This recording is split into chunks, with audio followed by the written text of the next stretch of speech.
तो स्वागत है आप सभी को मेरे इस न्यू वीडियो में। इस वीडियो में हम विज्ञान भाग 1 कक्षा 6 का अध्याय 2 भोजन में क्या क्या आता है को देखने वाले हैं। तो चलिए अध्याय पर चलते हैं। तो ये रहा हमारा अध्याय, भोजन कहाँ कहाँ से आते हैं। देखिए, आप पिछली कक्षा में उन खाद्य पदार्थों की सूची बनाई थी जिन्हें आप खाए थे, है ना, उन पिछले पार्ट में। ठीक है, जिस चीज़ को आप खाते हैं उनका क्या किए थे आप, सूची बनाए थे, है ना। देखिए, अपने राज्य के विभिन्न भागों में खाए जाने वाले विभिन्न व्यंजनों के बारे में भी आपने परियोजना कार्य किया था, है ना। तो ये सभी आपके पिछले पार्ट में था। ठीक है, अब देखिए, हम सभी रोज अलग अलग प्रकार के पके हुए खाद्य पदार्थ लेते हैं, जैसे कभी रोटी भात, कभी, है ना, कभी दाल भी लेते हैं, कभी सब्जी, कभी सत्तू, कभी अचार, है ना। अब देखिए, कभी खिचड़ी भी लेते हैं, बैगन का भरता इत्यादि हम लेते हैं, है ना। देखिए, भोजन में अनेक प्रकार के पके खाद्य पदार्थ के साथ कच्चे खाद्य पदार्थ के रूप में मूली, गाजर, टमाटर तथा अन्य हरी सब्जियों का सलाद के रूप में लेते हैं। देखिए, हम जो पके भोजन है उनके साथ साथ हम कच्चे भोजन यानी कि ना कच्चे खाद्य पदार्थों को भी लेते हैं, है ना, जैसे उन सभी को सलाद के रूप में इस्तेमाल करते हैं, मूली, गाजर, टमाटर इत्यादि को। अब देखिए, ये सभी खाद्य पदार्थ से विशिष्ट भोजन का या व्यंजन तैयार होता है। ये सभी से हमें एक विशिष्ट भोजन प्राप्त होता है, ठीक है, तथा खाने से हमारी भूख मिटती है। खाने में यदि एक ही खाद्य पदार्थ से पके भोजन या बहुत कम भोजन करें तो क्या हमें ताकत एवं स्फूर्ति मिलेगी? नहीं मिलेगी। अगर हम एक ही प्रकार के भोजन करेंगे तो उससे हमें क्या होगा, एक ही प्रकार के मिनरल्स मिलेंगे, जिससे हमें उतना यानी कि नहीं मिलेगा ताकत, है ना। तो एक ही प्रकार का भोजन यानी कि नहीं खाना चाहिए, हमेशा अलग अलग प्रकार का भोजन खाना चाहिए। देखे होंगे आप अपने घर में भी कि कभी भी एक तरह का भोजन नहीं मिलता है, हर दिन अलग अलग प्रकार का भोजन मिलता है। चलिए नेक्स्ट पेज पे चलते हैं। अगले पेज में जाने से पहले देखिए, एक पॉइंट है कि अलग अलग खाद्य पदार्थों में क्या क्या होता है। अब देखिए, आप जानते हैं कि प्रत्येक व्यंजन एक या एक से अधिक प्रकार की कच्ची सामग्रियों से बना होता है ना, एक से बना नहीं रहता है ना, जो हमें पौधे या जंतुओं से ही मिलते हैं। अब देखिए, तालिका 2.1 में राज्य के अलग अलग क्षेत्रों के लोग भोजन में कौन कौन से खाद्य पदार्थों का मुख्य रूप से व्यवहार करते हैं, सूची बनाएं। तो चलते हैं आगे। तो ये रहा हमारा तालिका 2.1। ठीक है, विभिन्न क्षेत्रों जिलों के कुछ सामान्य भोजन। देखिए, कहीं कहीं क्या होता है कि अलग अलग क्षेत्रों में अलग अलग प्रकार के भोजन खाते हैं। ठीक है, मगध क्षेत्र में कुछ अलग खाते होंगे, है ना, भोजपुरी क्षेत्र में कुछ अलग खाते होंगे, है ना। तो इन्हीं सब में क्या करना है कि जो चीज़ खाते हैं उनकी सूची बनाना है ना। अब चलिए आगे चलते हैं, इसे आप स्वयं ही करिए। ठीक है, अगर इसको आपको भरने में दिक्कत हो रहा है यानी कोई दिक्कत हो तो आप अपने शिक्षक की मदद ले सकते हैं, या फिर आप हमें बोल सकते हैं, हम इसे शॉर्ट वीडियो के माध्यम से बता देंगे, क्योंकि सब बहुत छोटा है। ठीक है, अब देखिए, क्या आप अपने राज्य के अलावा दूसरे राज्यों के सामान्य भोजन के बारे में जानते हैं? क्या अपने राज्य के अलावा दूसरे राज्यों के सामान्य भोजन के बारे में जानना है कि दूसरे राज्यों में क्या क्या खाते हैं, है ना। अगर नहीं पता तो पता करें। देखिए, अलग अलग राज्यों में अलग अलग प्रकार के भोजन खाते हैं। देखिए, हमारे राज्य में सबसे ज़्यादा लिट्टी चोखा खाया जाता है ना, इडली डोसा, मक्की की रोटी आदि किन किन राज्यों में खाया जाता है? देखिए, मक्की की रोटी पंजाब में खाया जाता है, आपने सुना होगा मक्की की रोटी, सरसों का साग, यानी कि हर राज्य में अलग अलग प्रकार के भोजन खाते हैं सभी। ठीक है, और इसी तालिका 2 में भर देना है। जैसे कि हम राज्य ले लेते हैं बिहार, तो भोजन पदार्थ सबसे ज़्यादा क्या क्या खाते हैं, तो दाल रोटी, या फिर जैसे हमारे यहाँ प्रसिद्ध भोजन भी है लिट्टी चोखा, ये सब भी भर सकते हैं। ठीक है, अब आगे चलते हैं। ठीक है, अब देखिए, ये जो इन खाद्य सामग्रियों में हमारे शरीर की वृद्धि, विकास एवं स्वस्थ रहने के लिए आवश्यक अवयव होते हैं, प्रोटीन होते हैं, और इन्हें हम पोषक तत्व कहते हैं। ठीक है, अब देखिए, यह हमारे भोजन के मुख्य पोषक तत्व। देखिए, हमारे भोजन के मुख्य पोषक तत्व कार्बोहाइड्रेट, मार्क कर लीजिए, प्रोटीन, वसा, विटामिन तथा खनिज लवण है। ठीक है, भोजन में क्या क्या पोषक तत्व है हमारे भोजन में? कार्बोहाइड्रेट, प्रोटीन, वसा, विटामिन और खनिज लवण। ठीक है, इसके अतिरिक्त हमारे भोजन में रेशा तथा जल भी शामिल होता है। ठीक है, जिनकी हमारे शरीर की आवश्यकता है। अब देखिए, एक प्रश्न उठता है कि क्या सभी खाद्य पदार्थों में ये सभी पोषक तत्व उपलब्ध होते हैं? देखिए, कुछ साधारण विधियों से हम यह जान सकते हैं कि कच्चे सामग्री या पके हुए भोजन में कौन कौन से पोषक तत्व उपस्थित होते हैं। ठीक है, इन सभी को हम जान सकते हैं। देखिए, कार्बोहाइड्रेट, प्रोटीन तथा वसा की जांच अन्य पोषक तत्वों की जांच की अपेक्षा सरल है। ठीक है, कार्बोहाइड्रेट का हमारे भोजन में एक रूप मंड, जिसे स्टार्च कहते हैं, है। ठीक है, एक रूप मंड है। ठीक है, मंड की उपस्थिति की जांच कर हम कार्बोहाइड्रेट की उपस्थिति जांचते हैं। ठीक है, अब देखिए, हम इसे कैसे जांचें। देखिए, इन जांचों को करने के लिए आपको क्या करना चाहिए, टिक्चर, आयोडीन और कॉपर सल्फेट तथा कास्टिक सोडा की जरूरत होगी। इन सभी को आपको लेना होगा। ठीक है, और कुछ प्रणालियों ड्रॉपर की भी जरूरत होगी। और इन जांचों को पके हुए भोजन तथा कच्ची सामग्री पर करें। ठीक है, और जांच से प्राप्त अवलोकनों को तालिका 2.3 में दिखाएं। ठीक है, दिखाए गए तरीके से सीख सकते हैं। ठीक है, इन यानी कि 2.3 में दिखाया गया है। ठीक है, अध्याय 1 तालिका 1.3 में कुछ खाद्य पदार्थ लिखे गए हैं, आपने लिखे होंगे। ठीक है, या फिर लिखे गए हैं। ठीक है, और अपना प्रशिक्षण इन पर या अन्य किसी उपलब्ध खाद्य पदार्थों पर कर पाते हैं। ठीक है, अध्यापक के सहयोग से सामग्री उपलब्ध कर उसके मार्गदर्शन का उपयोग करिए। ठीक है, अब देखिए घोल तैयार करने की भी विधि हमें जानना चाहिए। ठीक है, अब देखिए आयोडीन का तनु विलयन बनाने के लिए जल से आधी भरी परख नली में थोड़ी मात्रा में 8 से 10 बूंद टिक्चर आयोडीन मिला दे। ठीक है, और कॉपर सल्फेट विलयन 100 मिलीमीटर जल में 2 ग्राम कॉपर सल्फेट घोलन से बना जाता है। ठीक है, और देखिए 100 मिलीमीटर जल में 10 ग्राम कास्टिक सोडा घोलने से हमें अभिष्ट कास्टिक सोडा विलयन मिल जाता है। ठीक है, अब देखिए जिस दिन भोजन की जांच हो, ठीक है, उस दिन अपने घर से तालिका में दिखाए तरह तरह के खाद्य पदार्थ की पुड़ियाँ बनाकर लाएं। दूध, तेल, घी जैसी चीज़ों को छोटी शीशियों से लेकर आएं। और यदि किसी खाद्य पदार्थ में मंड है तो इसका आसानी से परीक्षण कर सकते हैं। देखिए क्रियाकलाप क्या है 2 हमारे पास, इसके अंदर हम मंड कैसे जांचेंगे, यानी स्टार्च को कैसे जांचेंगे। ठीक है, अब देखिए भोजन में मंड प्रशिक्षण के लिए खाद्य पदार्थ या कच्ची सामग्री का अल्प मात्रा लें। ठीक है, कोई खाद्य सामग्री लें या फिर अल्प मात्रा उसकी लें। ठीक है, बहुत छोटी सी, थोड़ी सी। और देखिए इसमें आयोडीन के तनु घोल की कुछ बूंदे डालिए। ठीक है, जैसे इधर दे रखा है। ठीक है, अब देखिए खाद्य पदार्थ के रंग में होने वाले परिवर्तन को देखें। ठीक है, अगर ये नीला हो गया या फिर ये नीला है या काला, तो इन सभी किसकी जांच कराता है? मंड की उपस्थिति को जांच कराता है। ठीक है, हमने मंड का क्रियाकलाप देख लिए, आगे चलते हैं। अब देखिए हमें प्रोटीन की जांच करनी है। ठीक है, प्रोटीन की जांच के लिए किसी खाद्य पदार्थ की अल्प मात्रा लीजिए। जिस खाद्य पदार्थ का परीक्षण करना है, यदि वह ठोस है तो सबसे पहले उसका पेस्ट अथवा चूर्ण बनाने की जरूरत होगी। ठीक है, खाद्य पदार्थ की अल्प मात्रा से को पीस कर या मसल कर उसे चूर्ण को एक साफ परखनली में डाल लें। ठीक है, और 10 बूंद जल डालकर उसे अच्छी तरह से हिलाएं। ठीक है, अब ये ड्रॉपर की सहायता से प्रकनली में 2 बूंद कॉपर सल्फेट का घोल तथा 10 बूंद कास्टिक सोडा को घोल दीजिए। ठीक है, जैसे इधर घोल रहा है। ठीक है, चित्र में दिखाया गया। ठीक है, और अच्छी तरह हिलाकर कुछ मिनट के लिए प्रकनली को रख दें। ठीक है, अब देखिए क्या होगा कुछ देर के बाद प्रकनली का पदार्थ, यहाँ पर क्वेश्चन है कि क्या प्रकनली का पदार्थ बैगनी रंग का हो गया। देखिए उसमें क्या होगा कि बैगनी रंग का हो जाएगा। ठीक है, और बैगनी रंग खाद्य पदार्थ में प्रोटीन की उपस्थिति को दर्शाता है, याद रखिएगा। ठीक है, इस तरह हम प्रोटीन के बारे में जान चुके हैं, प्रोटीन। ठीक है, अब अगला देखते हैं। अब देखिए हमें वसा की भी जांच करनी है ना। तो देखिए वसा की जांच करने के लिए खाद्य पदार्थ की अल्प मात्रा लें। ठीक है, कोई भी खाद्य पदार्थ ले लें, उसकी अल्प मात्रा। ठीक है, और इसे कागज के टुकड़े पर लपेट कर कूटिए। ठीक है, और ध्यान रहे कि कागज फट ना जाए। ठीक है, अब कागज को सीधा कीजिए। ठीक है, और ध्यानपूर्वक देखिए क्या इस पर तेल के धब्बे दिखाई देते हैं।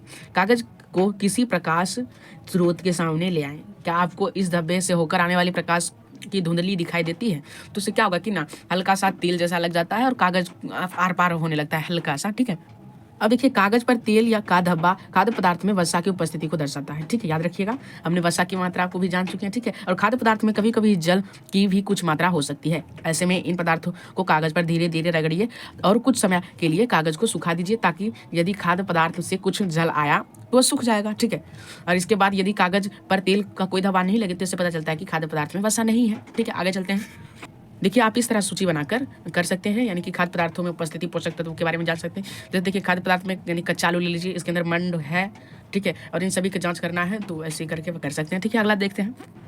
अब देखिए क्या किसी खाद्य पदार्थ में 1 से अधिक पोषक तत्व होते हैं? इसके लिए आप किसी एक खाद्य पदार्थ पर मंड, प्रोटीन तथा वसा का परीक्षण कर अवलोकन करें कि इसमें 1 से ज़्यादा पोषक तत्व है या नहीं। देखिए कार्बोहाइड्रेट, प्रोटीन तथा वसा के अलावा विटामिन तथा खनिज लवण जैसे अन्य पोषक तत्व भी हमारे लिए विभिन्न पदार्थों में उपस्थित रहते हैं। ठीक है, और इन सभी पोषक तत्वों से हमें ज़रूरत होती है, इन सभी पोषक तत्वों की ज़रूरत होती है। ठीक है, और क्यों ज़रूरत होती है? हमारे शरीर की वृद्धि के लिए। ठीक है, अब देखिए इन सभी के बारे में जानेंगे कि क्या क्या क्यों ज़रूरत होती है। ठीक है, देखिए कार्बोहाइड्रेट मुख्य रूप से हमारे शरीर को ऊर्जा प्रदान करती है, वसा भी हमें ऊर्जा मिलती है। ठीक है, वास्तविकता ये है कि कार्बोहाइड्रेट की तुलना में वसा हमें अधिक ऊर्जा देता है। ठीक है, और वसा और कार्बोहाइड्रेट युक्त भोजन ऊर्जा देने वाला भोजन कहलाता है, याद रखिएगा। अगला पे चलते हैं। पेट जाने से पहले हम कुछ भोजन को देख लेते हैं। जैसे कार्बोहाइड्रेट के कुछ स्रोत हैं यहाँ पर। ठीक है, फिर नीचे देखिए वसा का कुछ स्रोत है। ठीक है, अब देखिए ये प्रोटीन जंतु से जो मिलता है उसका स्रोत है, और यहाँ पर पादप से जो प्रोटीन मिलता है उससे स्रोत है। ठीक है, अब देखिए एक और है कि विटामिन ए के स्रोत ये सभी है, जैसे पपीता, गाजर। ठीक है, और विटामिन बी के स्रोत ये है, विटामिन सी का ये है, और विटामिन डी का है। अब देखिए इन सभी का क्या क्या उपयोग है, इन सभी के बारे में हम जानते हैं। ठीक है, अब देखिए प्रोटीन की आवश्यकता हमारे शरीर की वृद्धि तथा स्वस्थ रहने के लिए होती है। ठीक है, देखिए विटामिन रोगों से हमारे शरीर की रक्षा करते हैं, हमारी आंखों, हड्डियों तथा दांत और मसूड़ों स्वस्थ रखने में भी हमारे विटामिन में सहायक रहते हैं, विटामिन सहायक रहते हैं। ठीक है, और विटामिन कई प्रकार के होते हैं जिन्हें हम अलग अलग नामों से जानते हैं, जैसे इसमें से कुछ नाम दिए गए हैं, जैसे vitamin A, vitamin B, C, D, है ना, ई तथा विटामिन के नाम से जाना जाता है। ठीक है, अब विटामिनों के एक खास समूह को विटामिन बी कॉम्प्लेक्स कहते हैं। हमारे शरीर को, ठीक है, हमारे शरीर को सभी प्रकार के विटामिनों की अल्प मात्रा आवश्यक होती है, ज़्यादा नहीं, अल्प। ठीक है, यानी थोड़ा सा। और देखिए विटामिन ए हमारी त्वचा तथा आंखों को स्वस्थ रखता है। याद रखिए कि विटामिन ए जो है हमारे त्वचा और आंखों को स्वस्थ रखता है। विटामिन सी, ठीक है, बहुत से रोगों से लड़ने में मदद करता है। विटामिन डी हमारे अस्थियों और दांत को कैल्शियम का उपयोग करने में हमारे शरीर को सहायता देता है। ठीक है, और विभिन्न विटामिनों से भरपूर भोज्य पदार्थ निम्नलिखित चित्र में दिखाए गए हैं, जिन्हें हमने आपको दिखा दिया है। ठीक है, अब आगे चलते हैं। देखिए हमारे शरीर को खनिज लवणों की आवश्यकता अल्प मात्रा में होती है, और ये खनिज लवण कौन कौन से हैं? बहुत से हो सकते हैं। ठीक है, अब देखिए खनिज के उचित विकास तथा अच्छे स्वास्थ्य के लिए प्रत्येक खनिज लवण की आवश्यकता है। ठीक है, हमें, ठीक है, उदाहरण के लिए लौह तत्व जिसे हम आयरन कहते हैं। ठीक है, हरी सब्जियां विशेषकर पालक, मेथी और केला में पाया जाता है। ठीक है, अब देखिए ये सभी इसके अंदर पाया जाता है। और कैल्शियम दूध से प्राप्त होता है। फास्फोरस एवं कैल्शियम मछली, अंडा इत्यादि से मिलकर नमक से सोडियम व पोटेशियम मिलते हैं। ये सभी आपको दिखाए गए हैं। ठीक है, और देखिए अधिकांश खाद्य पदार्थों में एक से अधिक पोषक तत्व होते हैं। आपने भी तालिका 2/3 में अवलोकन में लिखते समय उसको अवश्य देखा होगा। ठीक है, और देखिए फिर भी किसी कच्ची सामग्री में एक निश्चित पोषक तत्व की मात्रा दूसरे पोषक तत्वों की मात्रा से अधिक हो सकती है। और जैसे चावल में कार्बोहाइड्रेट की मात्रा दूसरे पोषक तत्वों से अधिक होती है। ठीक है, और इन आधार पर हम ये कह सकते हैं कि चावल जो है वो कार्बोहाइड्रेट से भरपूर भोजन है। ठीक है, अब देखिए इन पोषक तत्वों के अलावा हमारे शरीर को रुक्षांश, जैसे आहारी रेशा कहते हैं, ठीक है, तथा जल की भी आवश्यकता होती है। हमारे खाने में रेशे की आपूर्ति मुख्यतः पादपों उत्पादों से ही होती है। और देखिए रुक्षांश यानी अन्न का चोकर तथा सब्जी का रेशा इत्यादि के मुख्य स्रोत साबुत खाद्यान्न, ठीक है, अंकुरित दाल, आलू, ताजे फल और हरी सब्जियां हैं। ठीक है, देखिए रुक्षांश हमारे शरीर को कोई पोषक तत्व नहीं प्रदान करता है, फिर भी यह हमारे भोजन में के लिए आवश्यक है, अवयव है। ठीक है, रुक्षांश हमारे शरीर से बिना पचे भोजन को बाहर निकालने में मदद करता है। ठीक है, देखिए भोजन में उपस्थित पोषक तत्वों को अवशोषित करने में हमारे शरीर को सहायता करता है। यह कुछ विशिष्ट पदार्थों के मूत्र तथा पसीने के साथ शरीर से बाहर निकलने में सहायता करता है। सामान्यतः हमारे शरीर को जितना जल की आवश्यकता होती है, अधिकांश वह हमें किनसे प्राप्त होता है? उन पदार्थों से ही प्राप्त होता है जिन्हें हम द्रव के रूप में लेते हैं, जैसे कि जल, दूध और चाय आदि। आइए इसे देखते हैं। ठीक है, देखें कि क्या कोई अन्य स्रोत हमारे शरीर को जल प्रदान करता है या नहीं। ठीक है, क्रियाकलाप 3, ठीक है, इसको देख लेंगे। ठीक है, देखिए टमाटर अथवा नींबू जैसी कोई एक फल लीजिए और इसे छोटे छोटे हिस्से में काटकर हथेली पर लीजिए। क्या ऐसा करते समय आपके हाथ गीली हुई? जब भी आपके घर में कोई फल या सब्जी को काटा या छीला या मसला जाता है तो ध्यानपूर्वक उसका निरीक्षण कीजिए। ठीक है, क्या ऐसा करते समय आपको किसी ताजे फल या सब्जी के बारे में पता चला जिससे पानी की मात्रा नहीं होती? ठीक है, ऐसा कोई पता चला कि जिसके अंदर पानी नहीं हो? देखिए सभी में होता है पानी, फल में सभी में पानी होता है। अब देखिए आगे दे रखा है कि हम देखते हैं कि खाद्य पदार्थ में जल होता है। ठीक है, और कुछ सीमा तक हमारे शरीर के लिए आवश्यक जल की आपूर्ति इस जल से भी होती है। इसके अतिरिक्त कई खाद्य पदार्थों को जल के साथ पकाते हैं या पकाते समय उसमें जल डालते हैं। ठीक है, संतुलित आहार इसे कैसे कहते हैं? देखिए सामान्यतः पूरे दिन में जो कुछ हम खाते हैं उसे आहार कहते हैं हम। ठीक है, और हमारे शरीर की वृद्धि के लिए अच्छे स्वास्थ्य को यानी कि हमारे शरीर को वृद्धि और अच्छे स्वास्थ्य को बनाए रखने के लिए हमारे आहार में वे सभी पोषक तत्व उचित मात्रा में होने चाहिए जिनका हमारे शरीर को आवश्यकता है। कोई भी पोषक तत्व ना ज़्यादा हो और ना कम हो। हमारे आहार में पर्याप्त मात्रा में रुक्षांश तथा जल भी होना चाहिए। इस प्रकार के आहार को हम संतुलित आहार कहते हैं। ठीक है, संतुलित आहार के बारे में जान चुके हैं। अब देखिए आप सोचते होंगे कि प्रत्येक आयु वर्ग के लोगों को एक ही प्रकार का आहार की आवश्यकता होती है। नहीं, ऐसा नहीं है, सभी को अलग अलग प्रकार की आवश्यकता होती है। क्या आप यह भी सोचते हैं कि हमारा संतुलित आहार हमारे शरीर कार्य पर निर्भर करता है? हाँ, देखिए अगर हम जितना यानी कि हम अगर ज़्यादा काम करते हैं तो हमें ज़्यादा खाने की भी ज़रूरत है, यानी कि खाना उचित मात्रा में खाना चाहिए। ठीक है, अगर हम काम नहीं करते हैं और खूब खाते जा रहे हैं तो हमारा पेट बड़ा हो जाता है ना। तो क्या आपने किसी मजदूर को भोजन करते हुए देखा है? वे साधारणतः क्या क्या खाते हैं? देखिए मानसिक श्रम एवं शारीरिक श्रम करने वाले व्यक्ति के भोजन के मुख्य प्रमुख अंतर क्या है। देखिए जो ये सभी अलग अलग भोजन करते हैं और वृद्धि व्यक्तियों के यानी कि वृद्ध व्यक्ति यानी बूढ़े व्यक्तियों के भोजन में क्या क्या जरूरी है। देखिए आगे चलते हैं, ठीक है, क्या क्या जरूरी है। देखिए बूढ़े व्यक्तियों के लिए मुख्यतः हमारे यानी कि ना सभी प्रोटीन जरूरी है, क्योंकि बूढ़े व्यक्तियों के पास अब उतना यानी कि उतना क्षमता नहीं रहता है। जैसे कि अगर आपको चाहिए कुछ, जैसे कि अगर हम आपको खाने के लिए देते हैं, आप तुरंत खाएंगे, ठीक है, और तुरंत फिर से आपको कुछ देर के बाद भूख लग जाएगा। लेकिन बूढ़े व्यक्तियों के साथ क्या होता है कि कुछ दिनों के बाद या यानी कि एक बार खाना खा लेते हैं तो सांझ तक भूख नहीं लगता है, ठीक है। अब देखिए आगे चलते हैं, ठीक है। देखिए दालें, मूंगफली, सोयाबीन, अंकुरित बीज, उमीर, उठा भोजन, ठीक है, आटे के बने व्यंजन, केला, पालक, सत्तू, गुड़ मतलब क्या हुआ, गुड़ मतलब देखिए हुआ शक्कर, ठीक है, उपलब्ध सब्जियां तथा इसी प्रकार के अन्य भोज्य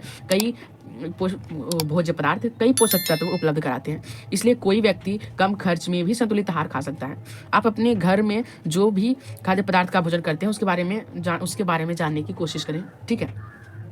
अब देखिए आगे चलते हैं कि भोजन के व्यंजनों में सभी प्रकार के पोषक तत्व हैं, ठीक है, जो भोजन करने के बाद आपको संतुलित के यानी कि संतुष्ट के साथ स्फूर्ति यानी फुर्ती प्रदान करते हैं।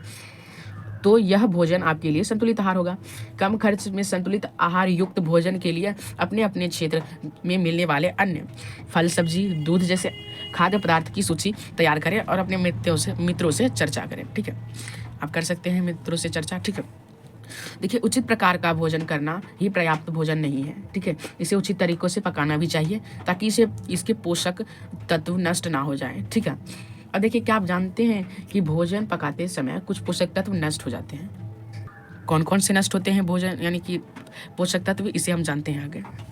देखिए छिलका उतारकर यदि सब्जियों और फलों को धोया जाता है तो संभव है कि उसका कुछ विटामिन नष्ट हो जाए, ठीक है। सब्जियों और फलों के छिलकों में महत्वपूर्ण विटामिन तथा खनिज लवण होते हैं। चावल के दालों को बार बार धोने में उनमें उपस्थिति विटामिन और कुछ खनिज लवण नष्ट हो जाते हैं। हम सभी जानते हैं कि पकाने से भोजन का स्वाद बढ़ता है तथा इससे पचाने में आसानी होती है। इसके साथ साथ पकाने में कुछ पोषक तत्व की हानि भी हो सकती है। यदि भोजन पकाने अत्यधिक जल का उपयोग किया जाए, ठीक है, भोजन पकाने में अत्यधिक जल का उपयोग किया जाए और बाद में उसे फेंक दिया जाता है तो कई लाभदायक प्रोटीन तथा खनिज लवणों की हानि हो जाती है। पकाने पर विटामिन सी गर्मी से नष्ट हो जाता है, ठीक है। अब देखिए क्या यह उचित होगा कि हम अपने आहार में फल और कच्ची सब्जियों को सम्मिलित लें, ठीक है, ये आवश्यक है, ठीक है। अब देखिए एक चीज़ है, अब अगला टॉपिक है कुपोषण। कुपोषण क्या है, ठीक है। देखिए आप जान चुके हैं कि भोजन में वसा क्या होता है, वसा होता है, विटामिन होता है, प्रोटीन होता है, कार्बोहाइड्रेट होता है, खनिज लवण होता है, ठीक है। यदि इनमें से कोई पोषक तत्व शरीर में बिल्कुल ना मिले तो उसमें क्या होगा, तो उससे क्या होगा, हमें कमजोरी होगी, ठीक है। अब देखिए चित्र 2.11 में देखो, ठीक है, इसके अंदर दिखाया गया कि बच्चा सूखा और रोग का मरीज है, ठीक है। यह रोग उन बच्चों को होता है जो संतुलित भोजन नहीं करता है, जो संतुलित भोजन जिसे नहीं मिलता है, ठीक है। कम भोजन मिलने से बच्चों को क्या होता है, मरासमर, ठीक है, नामक रोग हो जाता है, ठीक है, याद रखिएगा इसे। देखिए कम भोजन मिलने पर कौन सा पोषक तत्व इस बच्चों को कम मात्रा में मिलते होंगे, ये सभी आप सोचे कभी, ठीक है। अब देखिए कम भोजन मिलने पर प्रोटीन तथा कार्बोहाइड्रेट की मात्रा कमी होती है, जिससे बच्चा काफ़ी कमजोर व दुबला पतला हो जाता है। छाती पर पसली की हड्डियां दिखाई देने लगती हैं। यदि किसी बच्चों को भोजन को अन्य पोषक तत्व मिले लेकिन केवल प्रोटीन कम हो तो उसमें वे लक्षण दिखाई पड़ सकते हैं जो चित्र 2.12 में दिखाए गए हैं। देखिए 2.12 में, ठीक है। अब देखिए बच्चे में वृद्धि रुक जाती है ऐसे में, ठीक है। पेट फूला हुआ दिखाई देता है। भोजन में प्रोटीन की कमी से क्वाशियोरकर नामक रोग हो जाता है, ठीक है। जब शरीर को आवश्यक मात्रा में पोषक तत्व युक्त पदार्थ नहीं मिलते तो इसको कुपोषण कहते हैं। याद रखिएगा, इसको हाईलाइट कर लीजिए, ठीक है। और देखिए अब आगे चलते हैं। यदि देखे हो तो पता लगाकर लिखे कि ऐसे बच्चों को क्या क्या यानी कि कम भोजन मिलता है या क्या होता है, ठीक है। अगर आप देखे होंगे ऐसे बच्चों से तो उनसे पूछने का प्रयास करें, ठीक है। देखिए विटामिन कई प्रकार के होते हैं और इसकी कमी से हमें विभिन्न प्रकार की रोग हो जाते हैं, ठीक है। और कई छोटे बच्चों विटामिन ए की कमी से हो जाते हैं, यानी है ना, कई छोटे बच्चे में विटामिन ए की कमी हो जाती है। इसके कारण उन्हें रात में दूसरों की तुलना में कम दिखाई देता है और इनको रतौंधी कहते हैं, ठीक है। विटामिन ए की बहुत अधिक कमी होने पर बच्चा हमेशा के लिए अंधा हो सकता है। ठीक है। गाजर, पके टमाटर और पके पपीते में विटामिन ए पाया जाता है। प्रायः पीले रंग के गुद्देदार फल में विटामिन ए पाया जाता है, याद रखिएगा।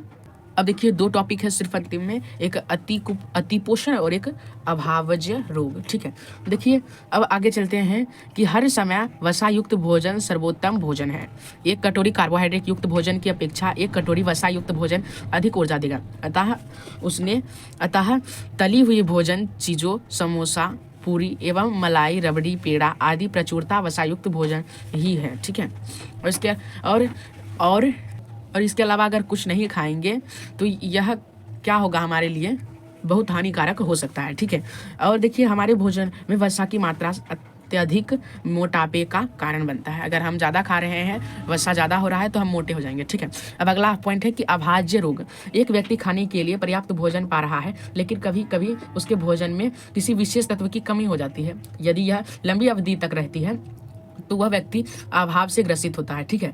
और एक या अधिक पोषक तत्वों के अभाव से हमारे शरीर में रोग अथवा विकृतियां उत्पन्न कर सकती है। वे रोग जो लंबी अवधि तक पोषक तत्वों का अभाव के कारण होते हैं उन्हें अभाज्य रोग कहते हैं। यदि कोई व्यक्ति अपने भोजन में पर्याप्त प्रोटीन नहीं ले रहा है तो उसे रोग हो सकता है, जैसे वृद्धि में रुकावट, चेहरे को सूजना, ठीक है, बालों का रंग उजला होना, त्वचा की बीमारियां और भी बहुत कुछ। ठीक है। यदि प्रोटीन तथा कार्बोहाइड्रेट दोनों ही किसी व्यक्ति के आहार से लंबे समय तक अनुपस्थित रहे तो उसकी वृद्धि पूरी तरह अवरुद्ध हो जाएगी। ऐसा व्यक्ति बहुत दुबला पतला हो जाता है और वह इतना दुर्बल हो जाएगा कि चलने में असमर्थ होगा। ठीक है। देखिए विभिन्न विटामिनों और खनिज लवणों के अभाव से विभिन्न रोगों की विकृतियां हो सकती है और इन्हें दर्शाया गया है तालिका 2.4 में। ठीक है। देखिए यहाँ पर क्या है, तालिका 2.4। देखिए इसके अंदर विटामिन ए, अभाज्य रोग, ठीक है, लक्षण दिखा दे, जैसे कि विटामिन ए की कमी से रतौंधी होता है। ठीक है। और इसका क्या लक्षण है कि कमजोर दृष्टि, अंधेरी रात में यानी कि कम दिखना या पूरी तरह से दिखाई नहीं देना। ठीक है। ये सभी आपको दे रखा है, इसको आपको पढ़ लेना और याद कर लीजिएगा क्योंकि ये बहुत ही इंपॉर्टेंट है आपके लिए। ठीक है। हमेशा ये पूछा गया है हर टेस्ट में। ठीक है। अब आगे चलते हैं पॉइंट में। ठीक है। देखिए दूषित भोजन। देखिए आपने देखा कि घरों में खाने के सभी सामान ढक कर रखे जाते हैं।